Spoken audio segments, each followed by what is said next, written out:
Assalamualaikum warahmatullahi wabarakatuh. Selamat pagi dosen penguji dan guru pama penguji. Perkenalkan, nama saya M. Happy Purnomo. Nomor peserta 201503048777. Asal lembaga SD Negeri Karangkembang, Kecamatan Babat, Kabupaten Lamongan. Hari ini 23 November 2020 saya akan melaksanakan praktek pembelajaran untuk memenuhi ujian kinerja yang merupakan bagian dari UKM PPG 2020. Terima kasih. Wassalamualaikum warahmatullahi wabarakatuh.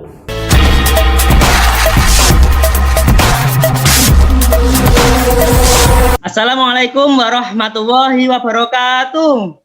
Waalaikumsalam warahmatullahi wabarakatuh. Selamat pagi.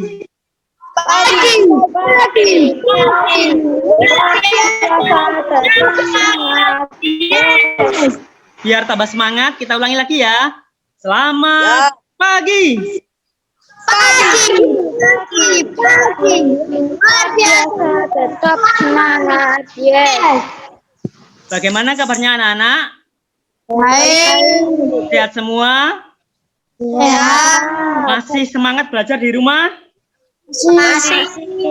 Ya, sebelum pembelajaran dimulai, Pak Epi akan mengecek kehadiran kalian. Alhamdulillah sudah tampak semua di layar Pak Epi.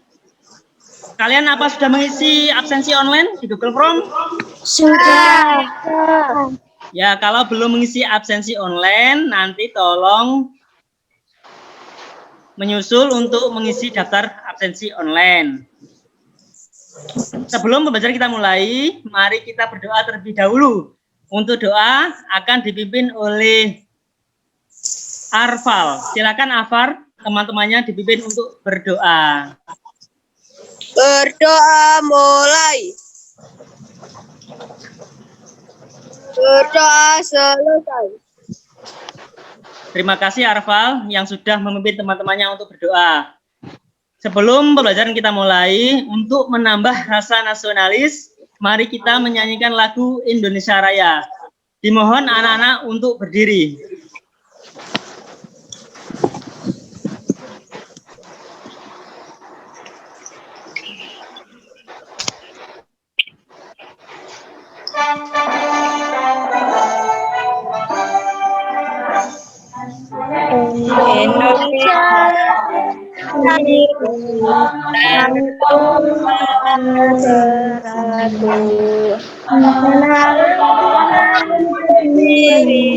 Indonesia dan ibuku Indonesia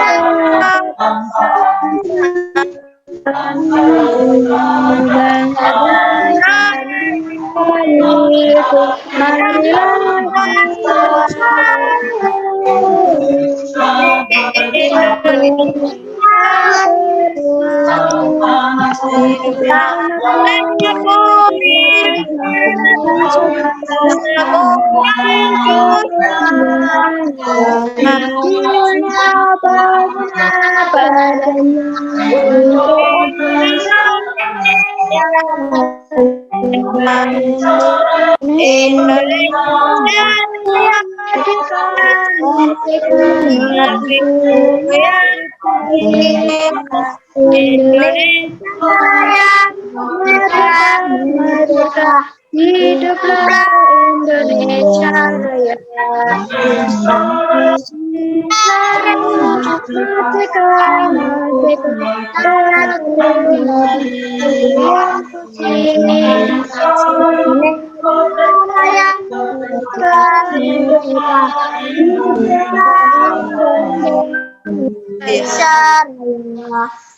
Anak-anak bisa duduk kembali.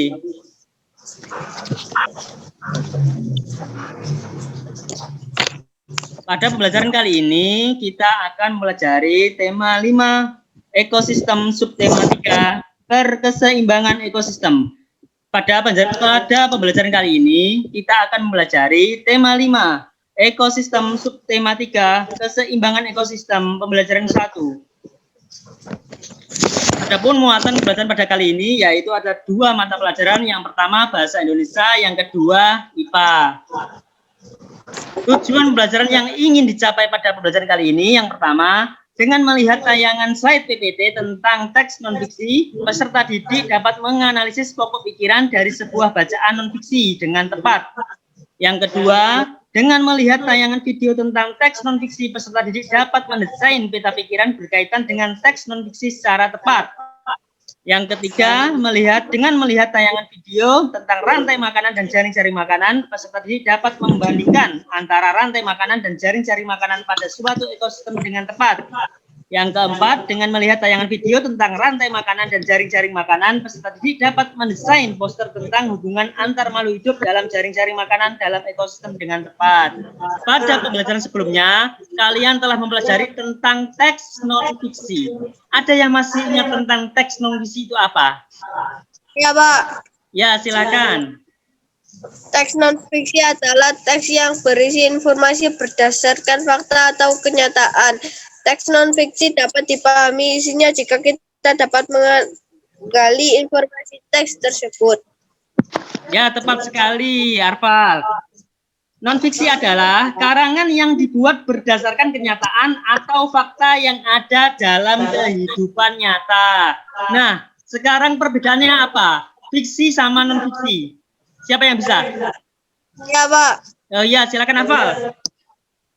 Fiksi atau non-fiksi perbedaannya terletak pada fakta dalam sebuah karangan imajinasi atau tidak dan gaya bahasa yang digunakan. Ya, tepat sekali Arfal.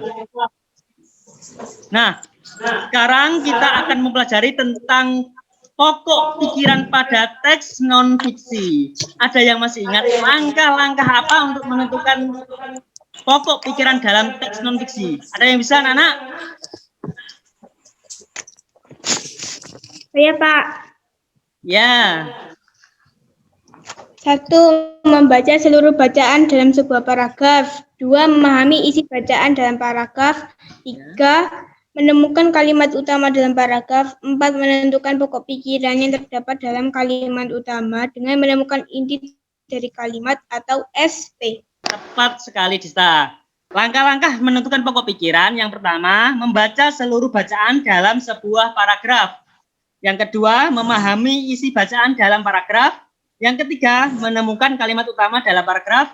Dan yang terakhir, menentukan pokok pikiran yang terdapat dalam kalimat utama dengan menemukan inti kalimat atau subjek predikat. Nah, di layar Bapak ada sebuah teks non-fiksi. Kalian baca, terus carilah pokok pikiran yang ada di paragraf 1 ini. Bapak kasih kesempatan kalian untuk membaca teks non-fiksi yang ada di layar.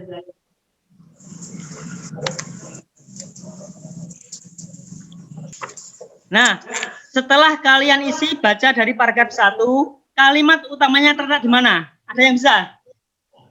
Saya, Pak. Ya. Kalimat utamanya terletak di awal paragraf. Nah, dari kalimat utama ini kita tentukan pokok pikiran dengan cara mencari inti kalimat, subjek, predikat, dan dari kalimat utama. Dari kalimat ini kita tentukan pokok pikiran dengan cara mencari inti kalimat atau subjek, predikat dari kalimat utama. Ada yang bisa menjawab pokok pikiran paragraf ke-1? Saya, Pak. Ya, silakan. Anita.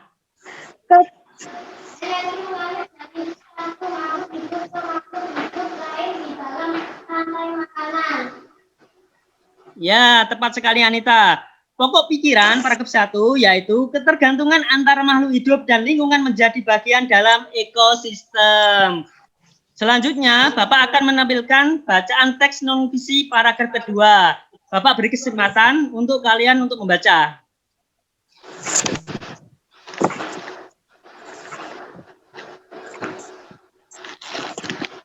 Nah, dari paragraf kedua, kalimat utamanya terletak di mana, anak-anak?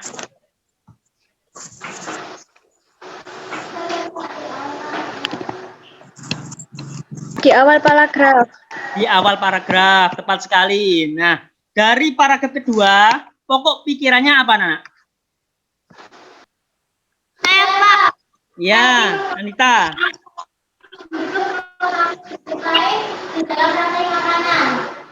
Ya, tepat sekali. Pokok pikiran paragraf kedua yaitu energi mengalir dari satu makhluk hidup ke makhluk hidup lain di dalam rantai makanan. Dan yang terakhir, Bapak akan menampilkan paragraf ketiga dari bacaan teks non-fiksi. Selanjutnya, mari kita baca paragraf ketiga teks bacaan non-fiksi yang ada di layar. Silakan dibaca anak-anak. Nah, dari paragraf ketiga, kalimat utamanya terletak di mana, anak-anak? Ya, silakan. Di awal paragraf. Ya, di awal paragraf. Nah, dari paragraf ketiga ini, pokok pikirannya adalah Di dalam sebuah ekosistem terdapat hubungan antara beberapa rantai makanan yang terjadi. ya, tepat sekali Anita. Pokok pikiran paragraf ketiga, di dalam sebuah ekosistem terdapat hubungan antara beberapa rantai makanan yang terjadi. Nah, itulah bacaan teks non-fiksi yang kalian baca. Kalian sudah bisa menentukan pokok pikiran teks non-fiksi. Sekarang kalian akan mempelajari tentang menemukan makna kosakata serta melengkapi peta pikiran. Nah, apa saja langkah-langkah untuk menemukan makna kosakata serta melengkapi peta pikiran? Ada yang bisa? Saya, Pak. Ya, silakan. 1. Kosakata dapat dicari maknanya dalam Kamus Besar Bahasa Indonesia. 2. Informasi yang sudah ditemukan dapat diringkas dengan menggunakan peta pikiran.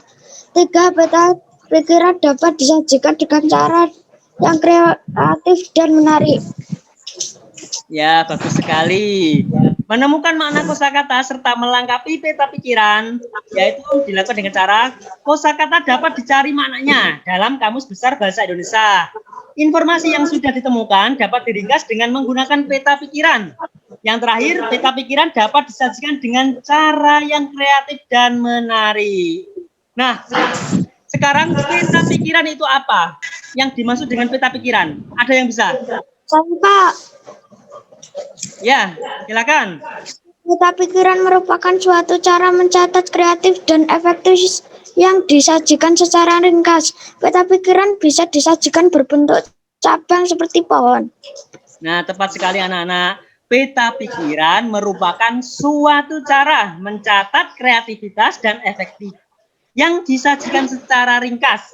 Peta pikiran biasa disajikan berbentuk cabang seperti pohon. Nah, untuk menguraikan informasi menggunakan peta pikiran, kamu perlu menentukan ide pokok setiap paragraf dari teks yang disajikan dan membuat daftar pertanyaan untuk membantu menemukan informasi dalam teks. Nah, untuk menambah wawasan kalian tentang peta pikiran, mari kita lihat bersama-sama video yang ada di layar. Dan linknya video ini sudah Bapak kirim ke WA kalian, ke WA grup. Mari kita simak bersama-sama.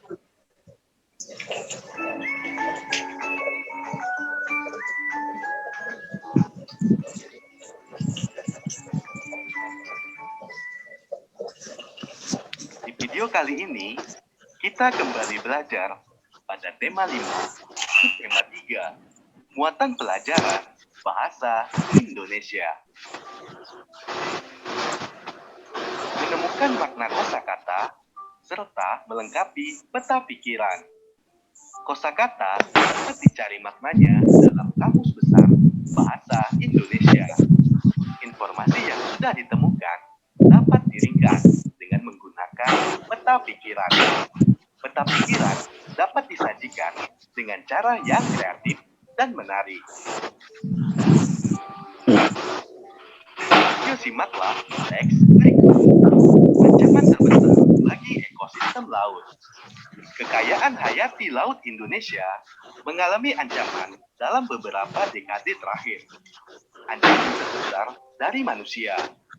Menurut Lembaga Ilmu Pengetahuan Indonesia atau LIPI, kerusakan terumbu karang di Indonesia telah mencapai 70%.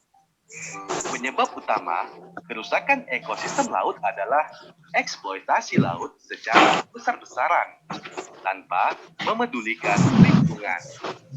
Hal tersebut menyebabkan penurunan kualitas dan kesuburan perairan, sehingga memengaruhi pertambahan jumlah ikan. Selain itu, terumbu karang juga mengalami bleaching atau pemutihan karang karena lepasnya alga yang hidup bersimbiosis dengan karang. Untuk mengurangi kerusakan laut, Kementerian Kelautan dan Perikanan kini terus mengembangkan kawasan konservasi. Untuk mengakomodir upaya konservasi ini, pemerintah menerapkan rencana baru, yaitu konservasi yang tidak hanya melindungi lingkungan, tetapi juga memberi kesejahteraan pada masyarakat. Sekarang, kita akan mencari beberapa kosakata sulit dari teks tersebut. Kamu bisa mencari makna dari kosakata itu dengan menggunakan Kamus Besar Bahasa Indonesia. Simaklah kata berikut beserta maknanya. DKD artinya adalah masa 10 tahun. Eksploitasi artinya pemanfaatan untuk keuntungan sendiri. Ayo carilah makna dari kosakata berikut. Ekosistem laut, kekayaan hayati, terumbu karang, lingkungan, dan konservasi. Contoh sesuai peta pikiran berdasarkan teks. Setelah kalian melihat tayangan video tadi, kalian sekarang diberi tugas oleh Pak Epi untuk mengerjakan LKPD 1. Video yang baru saja kalian lihat itu ada hubungannya dengan tugas LKPD 1. Nah, untuk linknya sudah Bapak kirim ke WA kalian. Ini adalah tampilan LKPD yang kalian akan kerjakan. Sudah ada langkah-langkahnya, sudah ada cara mengerjakan LKPD. Bagaimana? Bapak beri waktu 10 menit cukup untuk mengerjakan LKPD 1? Cukup. Ya, silahkan kalian sampaikan LKPD 1 yang sudah kalian kerjakan. Ada yang bisa? Ada yang sudah mengerjakan LKPD 1? Saya, Pak. Oh iya, Arfal. Silakan, Arfal. Cara mengurangi kerusakan ekosistem laut di Indonesia mengembangkan kawasan konservasi. Ya, bagus sekali, Arfal. Untuk anak-anak yang belum mengerjakan LKPD 1, nanti bisa dikirim ke WA grup.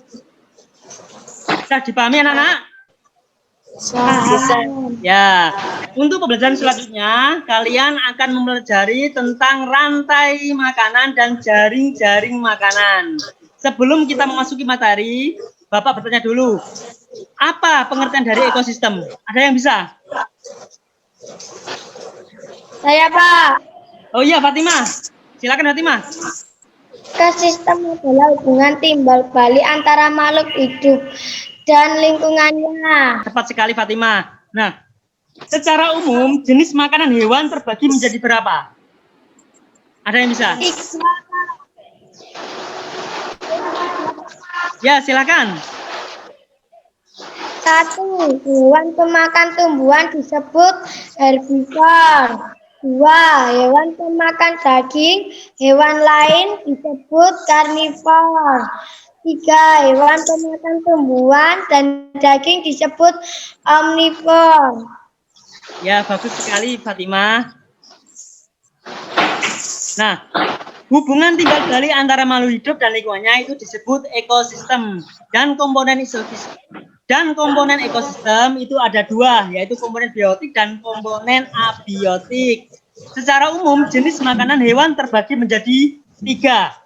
Hewan pemakan tumbuhan disebut herbivora, hewan pemakan daging disebut karnivora, hewan pemakan tumbuhan dan daging disebut omnivora.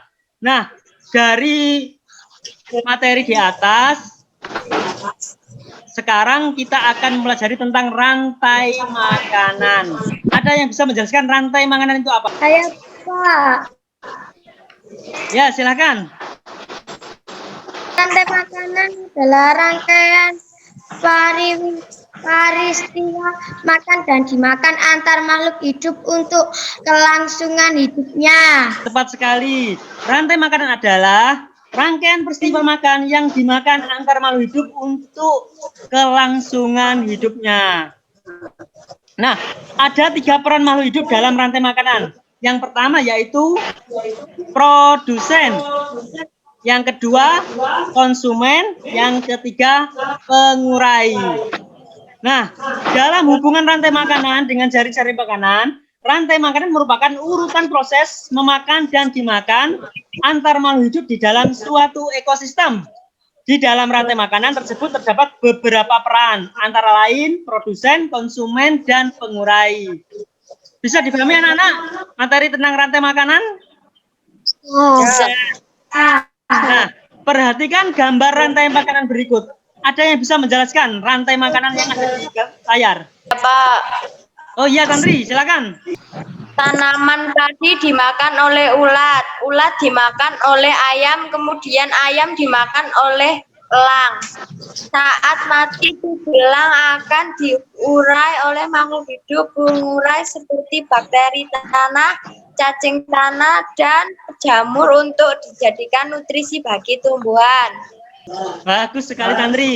Nah, dari gambar yang ada di layar, tanaman padi dimakan oleh ular, ulat dimakan oleh ayam, kemudian ayam dimakan oleh elang. Nah, saat mati, tubuh elang akan diurai oleh makhluk hidup, pengurai seperti bakteri tanah, cacing tanah, dan jamur untuk dijadikan nutrisi bagi tumbuhan. Di dalam suatu ekosistem, terdapat banyak makhluk hidup yang memiliki sumber makanan dan pemangsa yang sama. Oleh sebab itu, di dalam sebuah ekosistem dapat terbentuk lebih dari satu rantai makanan yang saling berhubungan satu sama lain. Kumpulan dari beberapa rantai makanan tersebut di dalam ekosistem dinamakan jaring-jaring makanan. Nah, di sini ada gambar jaring-jaring makanan. Ada yang bisa menjelaskan tentang jaring-jaring makanan? Saya Pak, Oh iya, Tantri, silakan Tantri. di dalam jaring-jaring makanan jumlah hewan yang terlibat makin banyak dan energi yang mengalir juga makin kompleks. Pada jaring-jaring makanan dimungkinkan terjadinya persaingan antar makhluk hidup baik di dalam rantai makanan maupun di dalam jaring-jaring makanan. Setiap komponen yang ada dalam jaring-jaring makanan saling mempengaruhi satu dengan yang lain. Ya, tepat sekali. Nah, dari materi yang Bapak sampaikan tentang rantai-rantai makanan dan jaring-jaring makanan. Nah, sekarang apa perbedaan antara rantai makanan dan jaring-jaring makanan? Siapa yang bisa? Saya Pak, Ya, silakan. rantai makanan adalah rangkaian peristiwa makan dan dimakan antar makhluk hidup untuk kelangsungan hidupnya. Sedangkan jaring-jaring makanan adalah kumpulan dari beberapa rantai makanan tersebut di dalam ekosistem. Ya, bagus sekali, Tandri. Untuk materi selanjutnya, kita akan mempelajari tentang pengaruh perubahan lingkungan terhadap keseimbangan ekosistem. Komponen-komponen dalam suatu ekosistem harus seimbang. Seimbang berarti tidak ada salah satu komponen yang lebih atau kurang. Perubahan yang terjadi pada salah satu komponen dalam lingkungan dapat menyebabkan segala proses dalam ekosistem terganggu. Sekarang kita akan mempelajari tentang faktor-faktor yang mempengaruhi keseimbangan ekosistem. Ada beberapa faktor yang mempengaruhi keseimbangan ekosistem. Yang pertama apa, anak-anak? Saya, Pak. Oh iya, Putri, silakan. Faktor alam. Faktor alam adalah peristiwa alam yang dapat mengganggu keseimbangan ekosistem, umumnya berupa bencana alam. Peristiwa bencana alam dapat merusak suatu ekosistem hingga memengaruhi komponen penyusun ekosistem tersebut. Ya, tepat sekali. Faktor yang pertama yaitu faktor alam. Faktor alam adalah peristiwa alam yang dapat mengganggu keseimbangan ekosistem, umumnya berupa bencana alam. Beberapa contoh bencana alam misalnya gempa bumi, banjir, gunung meletus, tsunami, angin topan, dan tanah longsor. Nah, faktor yang kedua apa? Ada yang bisa? Faktor aktivitas manusia. Faktor aktivitas manusia adalah kegiatan manusia dalam memanfaatkan sumber daya alam yang dapat mengganggu keseimbangan ekosistem. Kegiatan tersebut antara lain penebangan pohon, pertambangan, pertanian, dan perburuan liar. Faktor yang kedua yaitu faktor aktivitas manusia. Faktor aktivitas manusia adalah kegiatan manusia dalam memanfaatkan sumber daya alam yang dapat mengganggu keseimbangan ekosistem. Nah, di layar Bapak sudah mempunyai ilustrasi gambar tentang menebang pohon sembarangan dengan membakar hutan. Ada yang bisa menjelaskan? Saya, Pak. Ya, silakan Putri. Kegiatan menebang pohon ataupun pembakaran hutan dapat mengurangi habitat beberapa jenis hewan, misalnya serangga. Jika habitatnya berkurang, jumlah populasi serangga juga dapat berkurang karena hewan tersebut kehilangan tempat hidup. Akibatnya, burung-burung kecil yang memangsa serangga akan kesulitan mencari makanan. Keseimbangan jaring-jaring makanan pun akan terganggu.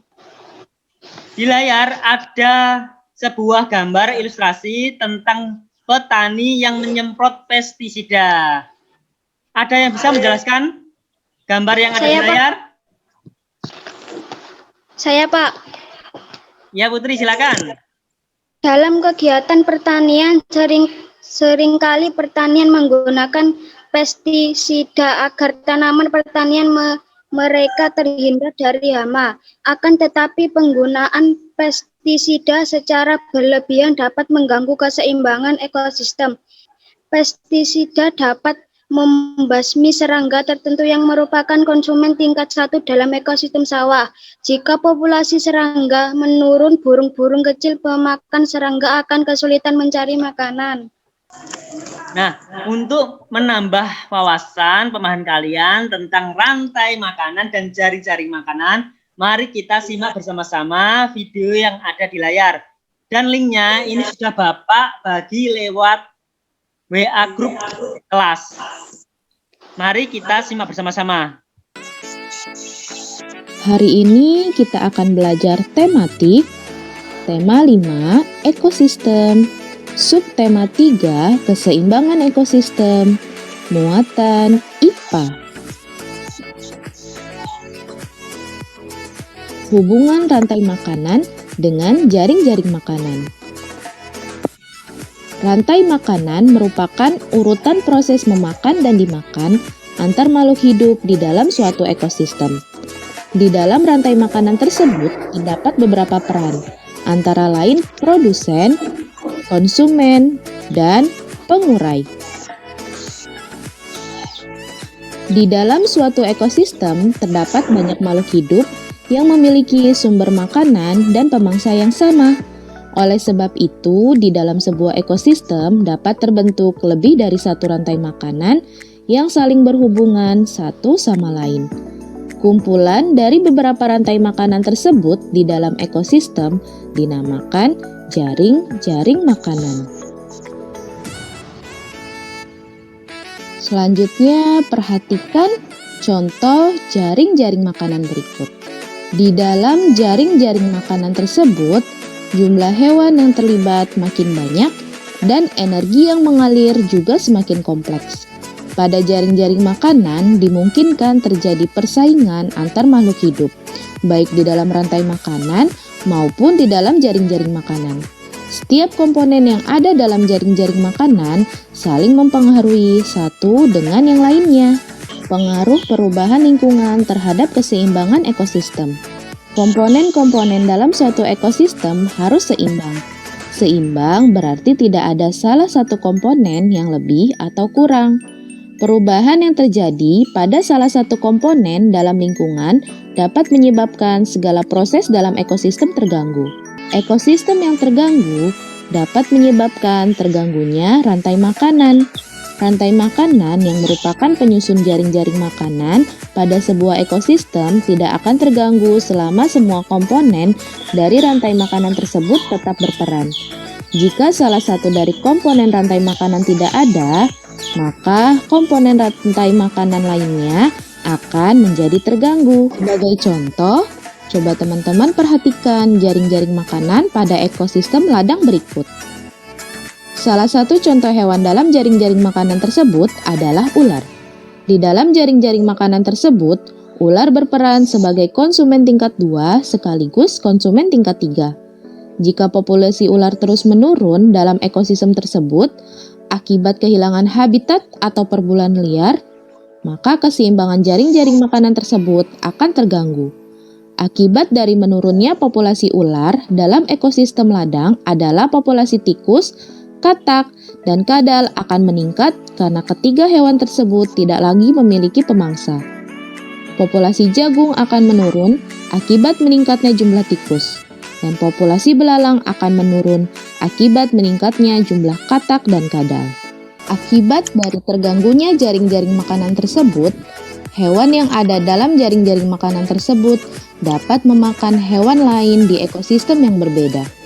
Contohnya, ular yang seharusnya memangsa tikus akan memangsa hewan lain. Misalnya, anak ayam yang dipelihara oleh manusia. Nah, teman-teman, itu adalah contoh dari pengaruh perubahan lingkungan terhadap keseimbangan ekosistem. Bagaimana anak tentang tayangan video tadi? Menarik bukan? Nah, dari tayangan video tadi, kalian kan sudah bisa membandingkan antara rantai makanan dan jaring-jaring makanan.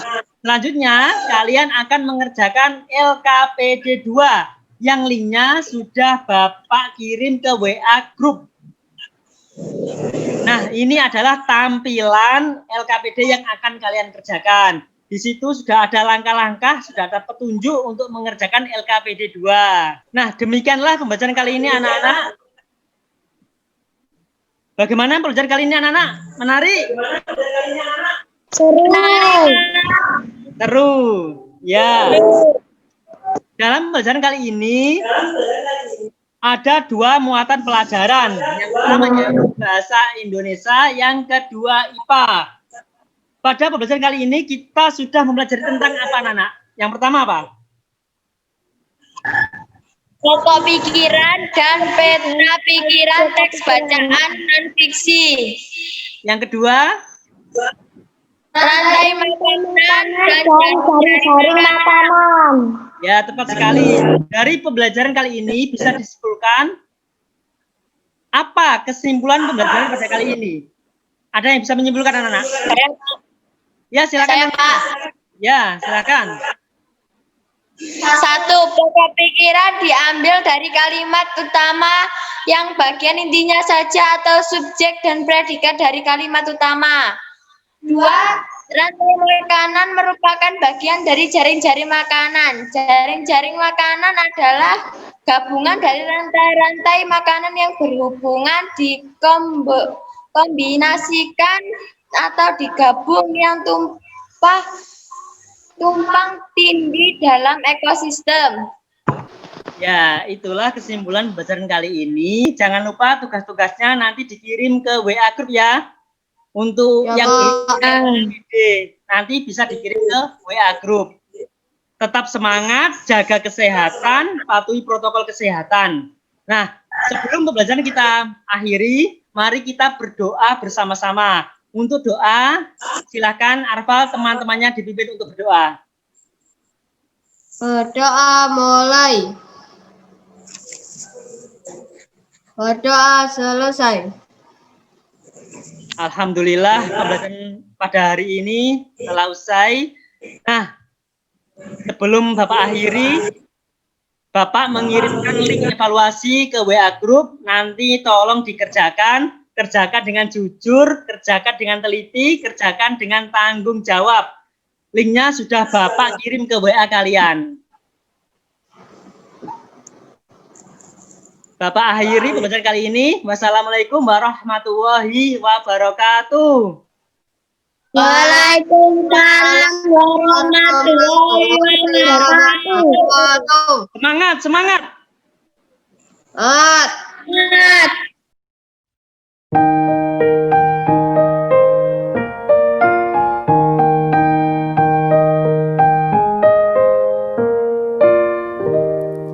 Pagiku cerahku bersinar, ku gendong tas merahku di pundak. Selamat pagi semua, ku nantikan dirimu di depan kelasmu, menantikan kami. Guruku tersayang, guru tercinta, tanpamu apa jadinya aku? Tak bisa baca tulis, mengerti banyak hal. Guruku, terima kasihku. Nyatanya diriku kadang buatmu marah, namun segala maaf kau berikan.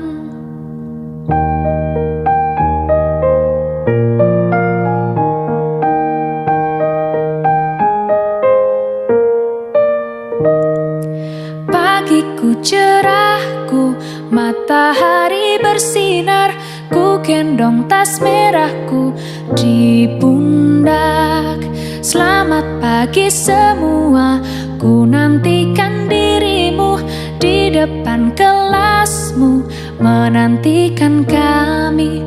Guruku tersayang, guru tercinta, tanpamu apa jadinya aku?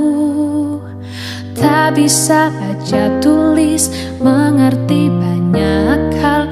Guruku, terima kasihku. Nyatanya diriku kadang buatmu marah, namun segala maaf kau berikan. Namun segala maaf kau berikan.